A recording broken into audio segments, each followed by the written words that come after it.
જામનગરમાં ચોમાસાના આગમનના અણસાર વર્તાઈ રહ્યા છે. ચોમાસાએ આંગણે ટકોરો માર્યો હોય તેમ ધીમી ધારે વરસાદની પણ શરૂઆત થઈ ચૂકી છે. બીજી બાજુ ખેડૂતોએ ચોમાસું અગાઉ વાવેતરના શ્રી ગણેશ કરી દીધા છે, જેના ભાગરૂપે અત્યાર સુધીમાં મગફળી અને કપાસનું સારું એવું વાવેતર નોંધાયું છે. છતાં પણ ગત વર્ષની સરખામણીએ આ વર્ષે કપાસના વાવેતરમાં મોટો ઘટાડો નોંધાયો છે.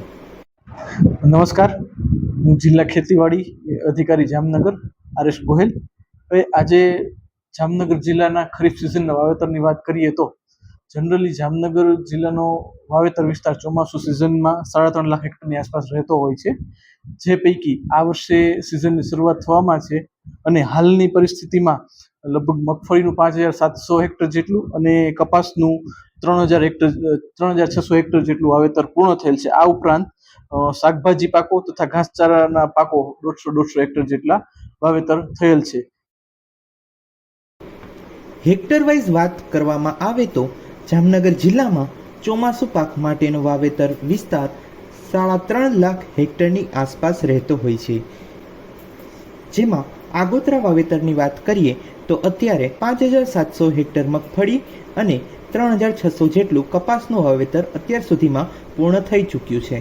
સાથે 150 હેક્ટર શાકભાજી અને 150 હેક્ટરમાં ઘાસચારાના પાકોનું વાવેતર થઈ ચૂક્યું છે. જો કે હવે વરસાદના આગમનની સાથે આ વાવેતરમાં વધારો નોંધાશે અને આગામી વરસાદ પડ્યેથી બાકીનું વાવેતર સ્ટેપ બાય સ્ટેપ પૂર્ણ થશે. પરંતુ ખાસ બીજી એક વાત એ કરીએ કે ગયા વર્ષે કપાસની પરિસ્થિતિ જોતા આ વખતે મગફળીનું વાવેતર થોડું વધારે થાય એવું શક્યતાઓ જણાય છે.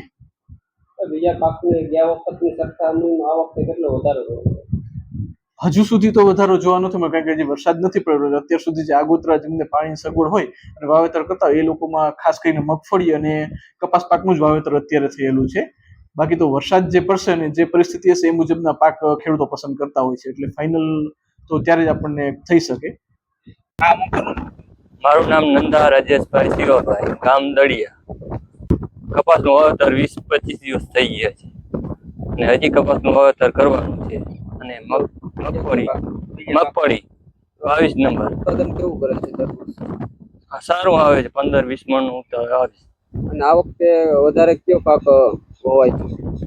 એટલે આ વર્ષે તો મગફળીનું વાવેતર વધારે થાય છે. બીજા પાક બીજા કપાસ.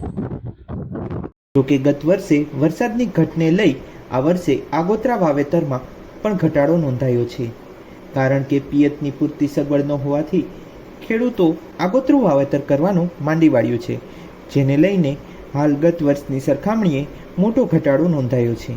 બીજી તરફ વાત કરીએ કપાસની તો આ વર્ષે કપાસનું વાવેતર ખૂબ ઓછું રહે તેવા સંજોગો વર્તાઈ રહ્યા છે, જેની પાછળનું મુખ્ય કારણ એ છે કે ચાલુ વર્ષે કપાસના ભાવ માત્ર 1,400 થી 1,500 રૂપિયા જેવા જ રહ્યા હતા. આ ભાવ કપાસના ખર્ચના પ્રમાણમાં પૂરતું વળતર મળે તેવા ન હોવાથી ખેડૂતો કપાસથી વિમુખા થયા છે.